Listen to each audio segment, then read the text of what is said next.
Эта поездка в Канны для Национального кукольного театра была третьей. По словам руководителя сказки, реакция иностранной публики на постановку была такой же, как и у зрителей в Хакасии. После просмотра у многих на глазах были слезы. Особенно понравились французам этнические мотивы спектакля и музыка.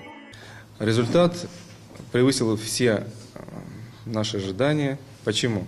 Потому что это новый формат абсолютно. И для нас, и как оказалось, как сказали французы, что